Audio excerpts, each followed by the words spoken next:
जय हिंद दोस्तों, स्वागत है आपका लेटेस्ट जॉब अलर्ट में। तो कैसे हैं आप सब लोग? आशा करता हूँ बहुत अच्छे होंगे और अपनी तैयारी को रेगुलर कर रहे होंगे। तो चलिए आज की क्लास को स्टार्ट करते हैं। अपने क्या कर रहे थे, टेंस का टॉपिक। टेंस में अपनों ने क्या कर लिया था, सबसे पहले प्रेजेंट सिंपल, प्रेजेंट इंडेफिनिट अपनों ने कर लिया था। आज करेंगे अपने पास्ट सिंपल। उससे पहले अपने प्रेजेंट सिंपल को देख लेते हैं, क्योंकि बीच में अपनी कई दिनों से क्लास नहीं हुई थी। आज प्रेजेंट सिंपल को थोड़ा सा रिवाइज कर लेते हैं, उसके बाद करेंगे पास्ट सिंपल। तो चलिए आज की क्लास स्टार्ट करते हैं। देखो टेंस कितने प्रकार हो गए, 4, प्रेजेंट, पास्ट, फ्यूचर। उसके बाद इन सभी के 4 पार्ट होते हैं, इंडेफिनिट, कंटिन्यूस और परफेक्ट कंटिन्यूस। तो सबसे पहले अपनों ने क्या टेंस स्टार्ट किया था, सिंपल प्रेजेंट टेंस। स्ट्रक्चर क्या था इसका, सब्जेक्ट प्लस वर्ब की फर्स्ट फॉर्म के साथ एस या ईएस, ठीक है। उसके बाद इसके अंदर अपनों ने क्या क्या किया था, देखो सबसे पहले इसका यूज किया था अपनों ने हैबिचुअल और रिपीटेड एक्शन ऑफ प्रेजेंट। इसके लिए आपको कुछ वर्ड बताए थे जो टाइम एक्सप्रेस करते हैं हैबिचुअल एक्शन के लिए। तो क्या क्या वर्ड थे वो, every day, every night, every week, every month, year, evening, morning, daily, seldom, never, occasionally, frequently, often, usually, generally, once a day, week, month, twice a day, week, year, फिर आ जाएंगे हार्डली, रेयरली, स्कार्सली, ठीक है। ये word थे time expression वाले, ठीक है। उसके बाद इसके अपनों ने कुछ क्या एग्जाम्पल किए थे। उसके बाद अपनों ने एक रूल क्या किया था, ऑलवेज वाला। देखो टाइम एक्सप्रेशन में आपको ऑलवेज वाला वर्ड नहीं बताया था। देखो ऑलवेज का क्या रूल बताया था आपको, ऑलवेज 2 तरह से यूज़ होता है, एक तो हैबिट के लिए, एक इरिटेशन के लिए। देखो जब ये हैबिट के रूप में यूज़ होगा तो तब इसमें क्या होगा, सब्जेक्ट प्लस वर्ब की फर्स्ट फॉर्म के साथ एस या ई एस। जब ये इरिटेशन में यूज़ होगा तब इसका यूज़ करेंगे प्रेजेंट कॉन्टिन्यूअस में। तो इसके एग्जाम्पल देख लेते हैं। देखो पहला एग्जाम्पल क्या है, he is always talking about his work whenever they meet. अब देखो इसमें क्या कर रहा है, ये इरिटेशन की बात कर रहा है। मतलब देखो ऑलवेज टॉकिंग मतलब जब भी वो मिलता है अपने काम के बारे में बड़बड़ाता रहता है, अपने काम के बारे में बात कर रहा है। तो कहने का मतलब इसको क्या है, अपने इज ऑलवेज टॉकिंग, इसको प्रेजेंट कॉन्टिन्यूअस में लिखेंगे। उसके बाद सेकंड सेंटेंस इसका क्या था, he is always going for a walk after dinner. ये क्या है, हैबिट है, एक हैबिचुअल एक्शन है। तो यहाँ पर क्या आ जाएगा, इज को काट देंगे, यहाँ पर गोइंग की क्या जगह क्या हो जाएगा, गोज हो जाएगा, ठीक है। ही गोज ये हो जाएगा। उसके बाद अपने करते हैं नेक्स्ट। उसके बाद अपनों ने क्या किया था, सेकंड टाइप किया था इसका। सेकंड टाइप क्या था, यूनिवर्सल ट्रूथ। यूनिवर्सल ट्रूथ क्या था, जैसे कि the earth moves round the sun rises in the east, plants gives us oxygen. ये क्या थे, यूनिवर्सल ट्रूथ। उसके बाद अपनों ने किया था तीसरा टाइप इसका। तीसरे टाइप में क्या था, fixed action in future. Future के बारे में आपको थोड़ी इन्फॉर्मेशन दी थी कि फ्यूचर में स्ट्रक्चर क्या होता है फ्यूचर का। उसके बाद फिक्स्ड एक्शन के बारे में बताया था आपको कि फिक्स्ड एक्शन का मतलब क्या है, 99% श्योरिटी है कि वो काम होगा ही होगा, ठीक है।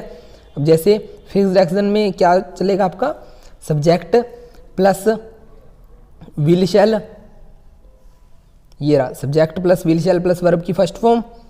और उसके बाद अगर कोई चीज़ नॉट फिक्स्ड है तब क्या चलेगा, subject plus will shell plus verb की फर्स्ट फॉर्म। ये बात तो ठीक है, लेकिन जब फिक्स्ड है तब उसको प्रेजेंट सिंपल से भी लिख सकते हैं, लेकिन नॉट फिक्स्ड को अपने नहीं लिख सकते। जैसे नीचे वाला एग्जाम्पल दे रखा है, उसको देखते हैं अपने। The match will start at 7 in the evening, ठीक है। उसके बाद है the match starts at 7 in the evening. अब देखो एक में तो फ्यूचर से लिखा हुआ है और एक में प्रेजेंट सिंपल से लिखा हुआ है। अब इन दोनों में से कौन सा सेंटेंस सही है, देखो ये दोनों ही सेंटेंस सही है। अब सही क्यों है, क्योंकि ये क्या है, फिक्स्ड एक्शन है। फिक्स्ड कैसे है, क्योंकि जो मैच का स्टार्ट होना होता है, मैच का बिल्कुल एक फिक्स शेड्यूल होता है, फिक्स टाइम होता है, काफ़ी टाइम पहले ही वो शेड्यूल हो जाते हैं। जैसे नीचे वाला एग्जाम्पल है, द स्कूल रीओपन्स इन जुलाई। इसको फ्यूचर से भी लिख सकते हैं और प्रेजेंट सिंपल से भी अपने लिख सकते हैं, ठीक है। ये हो गया अपना प्रेजेंट टेंस कंप्लीट हो गया। इसमें अफर्मेटिव में अपनों ने कर लिया। उसके बाद इंटेरोगेटिव में डू डज का यूज़ हो जाएगा, इंटेरोगेटिव और नेगेटिव में, ठीक है। उसके बाद अपने आज का टेंस स्टार्ट करते हैं। देखो आज का टेंस अपना क्या है, सिंपल पास्ट टेंस। अपने इस तरह से करेंगे। सबसे पहले क्या किया अपनों ने, प्रेजेंट सिंपल, अब करेंगे पास्ट सिंपल, उसके बाद फ्यूचर सिंपल, इस तरह से सीक्वेंस करेंगे। ऐसा नहीं है कि प्रेजेंट ले लिया तो प्रेजेंट के पहले चारों कर लिए, फिर पास्ट के कर लिए चारों, फिर फ्यूचर के, नहीं, एक सीक्वेंस से करेंगे अपने, पहले प्रेजेंट का सिंपल, फिर पास्ट का सिंपल, फिर फ्यूचर का सिंपल, जिससे कि आपको याद रखने में दिक्कत नहीं होगी, अच्छे से समझ आता रहेगा। तो चलिए अब करते हैं आज का क्लास को। देखो सिंपल पास्ट टेंस, इसका स्ट्रक्चर क्या होता है? स्ट्रक्चर बिल्कुल सिंपल है, सब्जेक्ट प्लस V2, V2 मतलब वर्ब की सेकंड फॉर्म। तो उसके बाद इसमें यूज़, पहला यूज़ क्या है इसका? वो पहला यूज़ है action finished complete in past, ठीक है, मतलब जो भी एक्शन आपका कंप्लीट हो चुका है, फिनिश हो चुका है, उसके लिए अपने क्या यूज़ करेंगे? सिंपल पास्ट को यूज़ करेंगे। तो अब इसके एग्जाम्पल देखते हैं। देखो पहला एग्जाम्पल क्या है? I met your brother yesterday. उसके बाद है my father went to Russia last year, she bought a car 2 weeks ago, ठीक है। अब देखो इसमें क्या दे रखा है? लास्ट में यस्टरडे, यहाँ दे रखा है लास्ट ईयर, यहाँ क्या दे रखा है? 2 वीक्स अगो। देखो ये क्या है? टाइम एक्सप्रेशन वर्ड है, जिससे कि आपको पता चलता है कि ये जो काम हुआ है वो कब हुआ है, कि पास्ट में हुआ है या फिर फ्यूचर में होगा या फिर प्रेजेंट में कंटिन्यू है। अब देखो यस्टरडे है, लास्ट ईयर है, 2 वीक्स अगो है, ये वर्ड क्या है? पास्ट को डिनोट करते हैं। किसको? पास्ट को। अब देखो यहाँ पर जो है MET मैट, ये क्या है? मीट की सेकंड फॉर्म है, ये गो की सेकंड फॉर्म वेंट है, उसके बाद बोट लिख रखा है, ठीक है। तो ये चीज़ होगी। उसके बाद अपने देख लेते हैं कि पास्ट इंडेफिनिट पास्ट सिंपल को डिनोट करने वाले कौन कौन से ऐसे वर्ड हैं, जिससे कि आपको सेंटेंस को पूरा पढ़ना ही ना पड़े, कि वो वर्ड दिखते ही आप क्या करो कि आप टेंस का पता लगा सको। अब देखो ये वर्ड आपके सामने लिखे हुए हैं। देखो time expression of finished action in past, ठीक है। तो पहला वर्ड क्या है? यस्टरडे, उसके बाद यस्टरडे मॉर्निंग या इवनिंग, फिर the day before yesterday, ago, the other day, last night, last week, last month, last year, in 1991, in July. ये वर्ड क्या है? आपके पास्ट सिंपल को डिनोट करते हैं। जहाँ भी ये वर्ड मिलेंगे आपको, यहाँ पर क्या टेंस होगा? पास्ट सिंपल टेंस होगा, ठीक है। अब अपने करते हैं एग्जाम्पल के थ्रू समझ के देखते हैं इस चीज़ को। देखो पहला एग्जाम्पल क्या है? Mister Hyun and the other dissident leaders have taken shelter at the church last month after the authorities ordered their arrest. आप इसमें बताओ कि इसमें कहाँ पर गलती है, कौन सा एरर है, और एरर के बाद उसको सही करने के बाद क्या यूज़ होगा। अब देखो अभी आपको वर्ड बताए थे, उसी में से एक वर्ड ये बताया था आपको लास्ट मंथ। जहाँ पर भी लास्ट मंथ आ जाएगा तो कौन सा टेंस होगा? पास्ट सिंपल होगा। अब यहाँ पर देखो वर्ब क्या दे रखी है? हैव टेकन दे रखी है। अब यहाँ से हैव टेकन हटेगा तो क्या वर्ब क्या आ जाएगी? टुक आ जाएगी, ठीक है। TOOK टुक आ जाएगी वर्ब। उसके बाद देखते हैं अपने नेक्स्ट एग्जाम्पल देखते हैं। देखो नेक्स्ट एग्जाम्पल क्या है? I have boat this house in 1970 for 2 lakh, ठीक है।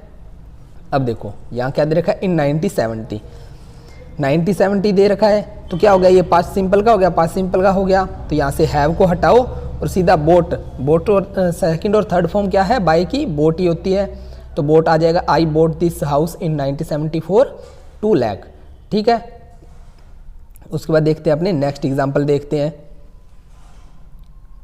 देखो I have had lunch 1 hour ago.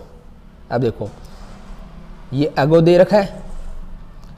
रखा है, तो उसके बाद क्या करेंगे अपने? यहाँ से क्या हैव हट जाएगा। अब देखो हैव की सेकंड फॉर्म क्या होती है? हैड होती है, ठीक है। सेकंड फॉर्म क्या होती है? हैड होती है। तो I had lunch 1 hour ago. उसके बाद नेक्स्ट एग्जाम्पल देखते हैं। 3 years ago an earthquake had destroyed there city. अब देखो पूरा सेंटेंस भी पढ़ने की ज़रूरत नहीं है, आपको स्टार्टिंग में क्या मिल गया? यहाँ पर 3 years अगो, 3 years अगो मिल गया। तो पास्ट सिंपल है टेंस, तो पास्ट सिंपल है तो उसका क्या होगा? V2 आएगा अकेला। तो तो यहाँ से हैड हट जाएगा। डिस्ट्रॉयड क्या है, V2 और V3 डिस्ट्रॉयड ही होती है, तो यहाँ डिस्ट्रॉयड आ जाएगा। उसके बाद करते हैं अपने पास्ट सिंपल का सेकंड रूल, सेकंड टाइप करते हैं। पहला टाइप तो हो गया फिनिश्ड एक्शन वाला, अब करते हैं अपने सेकंड टाइप। अब सेकंड टाइप में क्या है, देखो ये कुछ वर्ड लिखे हुए हैं, कुछ सेंटेंस लिखे हुए हैं, जैसे it is time, it is high time, it is about time, it is opportune time. देखो ये जो चारों ही लिखे हुए हैं, ये चारों अगर सेंटेंस में मिल जाएं, उसके बाद आपका सब्जेक्ट हो, सब्जेक्ट के बाद में जो आएगी वर्ब, वर्ब की क्या आएगी, सेकंड फॉर्म आएगी। ठीक है, इसका अर्थ क्या होता है, मीनिंग क्या होता है, ये मीनिंग देते हैं this is the right time. मतलब हिंदी में क्या बोलेंगे इसको, कि यह बिल्कुल सही समय है किसी काम को करने के लिए। मतलब अभी जैसे इधर लिखा हुआ ना, ये सेंस तो किसका देंगे, शुड का। अ लिटिल लेट मतलब बहुत देर हो चुकी है, थोड़ी देर हो चुकी है, सेंस तो ये शुड का देंगे। इसको एग्जाम्पल के थ्रू समझते हैं अपने। अब देखो इन दोनों में से कौन सा सेंटेंस सही है। It is time, it is high time I go to bed, it is high time I went to bed. इसमें से कौन सा सेंटेंस सही है। अब देखो नीचे वाला सेंटेंस सही है, क्योंकि बताया आपको अभी कि जहाँ पर भी इट इज़ हाई टाइम मिल जाए, इट इज़ अबाउट टाइम मिल जाए, तो वहाँ पर V2 आएगी। अब गो तो नहीं आ सकता, ठीक है, तो यहाँ वेंट आएगा। नीचे वाला सेंटेंस सही है, ऊपर वाला सेंटेंस गलत है। तो इसका हिंदी में मतलब क्या होगा, इट इज़ हाई टाइम, अभी मतलब बहुत देर हो चुकी है, आई वेंट टू बेड, मुझे बेड पर जाना चाहिए। ठीक है, सोने के लिए मुझे बेड पर जाना चाहिए। उसके बाद नेक्स्ट सेंटेंस क्या है, it is about time she goes to the station, it is about time she went to the station. इन दोनों में से कौन सा सही होगा, बताया अभी आपको कि V2 आएगी, V2 आएगी तो नीचे वाला सेंटेंस सही है, ऊपर वाला गलत है। उसके बाद it is high time we should prepare for bank PO। अब देखो, अब ये लाइन है, ये लाइन पढ़ने पर आपको बिल्कुल सही दिख रही होगी कि बहुत ज़्यादा समय हो चुका है, we should prepare for bank PO, कि मुझे बैंक PO की प्रिपेयर करनी चाहिए। लेकिन ये सेंटेंस क्या है, गलत है। अब गलत कैसे है, क्योंकि देखो इट इज़ हाई टाइम मिल गया, उसके बाद ये सेंस देगा शुड का, लेकिन शुड इसके साथ यूज़ नहीं करना। यूज़ क्या करना है आपको, यूज़ तो आपको सेकंड फॉर्म ही करनी है। We prepared for bank PO, bank PO की जगह आप लिख लो असम राइफल, कुछ भी आप जो भी चीज़ की तैयारी कर रहे हो, तो it is high time we prepared for Assam rifles, bank PO जो भी आप तैयारी कर रहे हो तो वहाँ लिख सकते हो। ठीक है, उसके बाद इट इज़ टाइम, यहाँ पर यू ईट की जगह क्या आ जाएगा, ATE, 8, सेकेंड फॉर्म क्या आ जाएगी, 8 आ जाएगी। उसके बाद it is opportune time the government should take. अब देखो इट इज़ अपॉर्चुन टाइम आ गया, शुड हटाएंगे, यहाँ से टेक भी हटेगा, टेक की सेकेंड फॉर्म टुक आ जाएगी। ठीक है, उसके बाद करते हैं अपने टाइप 3। टाइप 3 क्या है, हैबिट ऑफ पास्ट। तो इसका स्ट्रक्चर क्या होता है, हैबिट ऑफ पास्ट के लिए इसका स्ट्रक्चर होता है subject plus use two plus V1। V1 मतलब वर्ब की फर्स्ट फॉर्म। ठीक है, अब देखो I use to eat sand in childhood. उसके बाद नीचे एक सेंटेंस दे रखा है, I use to ate sand in childhood. इन दोनों में से कौन सा सेंटेंस सही है। अब देखो स्ट्रक्चर अगर आपको याद है तो आपको पता चल जाएगा कि ईट क्या है, फर्स्ट फॉर्म है, इसके बाद आएगी फर्स्ट फॉर्म, तो ऊपर वाला सेंटेंस सही है, नीचे वाला सेंटेंस गलत है। इसका अर्थ क्या है, I use to eat sand in childhood, मतलब मैं बचपन में सैंड मतलब मिट्टी खाया करता था, मतलब उसकी पास्ट में क्या हैबिट थी एक। उसके बाद सेंटेंस क्या दे रखा है, she use to play guitar in college, she use to played. अब देखो इन दोनों में से कौन सा सही है, देखो यहाँ V2 दे दिया, नीचे वाला गलत हो गया, यहाँ प्ले दे रखा है फर्स्ट फॉर्म है, तो ऊपर वाला सेंटेंस क्या हो जाएगा, सही हो जाएगा। अब ये सही क्यों है, क्योंकि यहाँ पर यूज टू दे रखा है। यूज टू क्या बताता है आपको, पास्ट की हैबिट बताता है। उसके बाद देखते हैं अपने हैबिट ऑफ पास्ट और हैबिट ऑफ प्रेजेंट। इन दोनों में अगर प्रेजेंट की हैबिट शो करनी हो तो अपने किस तरह से लिखेंगे। अब देखो हैबिट ऑफ पास्ट के लिए तो यूज टू प्लस V1 आता है, लेकिन हैबिट ऑफ प्रेजेंट के लिए क्या करते हैं अपने, सब्जेक्ट प्लस B। अब देखो ये जो B दे रखा है, B का मतलब अकेला B नहीं है, यहाँ पर B की कौन कौन सी फॉर्म होती है, इज RM इसमें आ जाएगा, आपके वाजवर आ जाएगा, B की फॉर्म और क्या होती है, बी हो जाएगा, बीन हो जाएगा, बींग हो जाएगा। ठीक है, ये B की फॉर्म होती है, उसके बाद यूज टू आ जाएगा, फिर वर्ब की फर्स्ट फॉर्म के साथ ing आ जाएगा। ठीक है, अब देखो I use to gamble, I use to gamble, उसके बाद क्या है I am use to gambling. अब देखो यहाँ तो गैम्बल दे रखा है, यहाँ गैम्बलिंग दे रखा है। देखो यूज टू मतलब ये तो क्या है पास्ट की हैबिट बता रहा है यहाँ पर ऊपर वाले सेंटेंस में, इस सेंटेंस में तो क्या पास्ट की हैबिट बता रहा है। और नीचे वाला जो सेंटेंस है I am use to gambling, ये प्रेजेंट की हैबिट बता रहा है कि मैं अभी भी जुआ खेलता हूँ। ठीक है, ये है प्रेजेंट की हैबिट। जो ऊपर वाला सेंटेंस है वो पास्ट की हैबिट बता रहा है। उसके बाद अपने देखते हैं अब जो अफर्मेटिव में तो क्या था सब्जेक्ट प्लस V2, और इंटेरोगेटिव और नेगेटिव के लिए क्या यूज़ होता है डिड का यूज़ होता है। इंटेरोगेटिव और नेगेटिव के लिए किसका यूज़ होता है डिड का यूज़ होता है। तो इंटेरोगेटिव के लिए क्या स्ट्रक्चर बन जाएगी did plus subject plus V1। देखो अपने कर रहे हैं पास्ट टेंस, लेकिन यहाँ पर V2 क्यों नहीं आया, V1 क्यों आ रहा है। V1 इसलिए आ रहा है क्योंकि आपका जो डिड है वो क्या है सेकंड फॉर्म है। डिड पहले ही V2 सेकंड फॉर्म है, इसलिए डू हो गया, डिड हो गया, ठीक है, डज हो गया, इनके साथ बेस फॉर्म आती है, वर्ब की फर्स्ट फॉर्म ही आती है। ठीक है, उसके बाद नेगेटिव में क्या है structure subject plus did plus note plus verb की फर्स्ट फॉर्म। एग्जाम्पल क्या हो जाएंगे दोनों के लिए, डिड शी ईट फूड, उसके बाद she did not eat food. अब देखो यहाँ पर ईट क्या आ रही है फर्स्ट फॉर्म आ रही है। उसके बाद सेकंड एग्जाम्पल क्या हो जाएगा, did she go to college, देखो यहाँ फर्स्ट फॉर्म आ रही है, she did not go to college, यहाँ भी क्या आ रही है फर्स्ट फॉर्म आ रही है। ठीक है, तो आज अपनों ने क्या कौन सा टेंस कंप्लीट कर लिया, आज अपनों ने टेंस कंप्लीट किया है प्रेजेंट। प्रेजेंट तो आपका पहले हो चुका था, अब पास्ट सिंपल कर लिया। ठीक है, उसके बाद अपने करेंगे अब नेक्स्ट क्लास में फ्यूचर सिंपल। ठीक है, इसके बाद अपने कौन सा टेंस करेंगे फ्यूचर सिंपल करेंगे। क्लासेस को आप रेगुलर अब रहेगी क्लासेस, टेंस का टॉपिक जल्दी अपने 5 से 6 दिनों में कंप्लीट कर देंगे।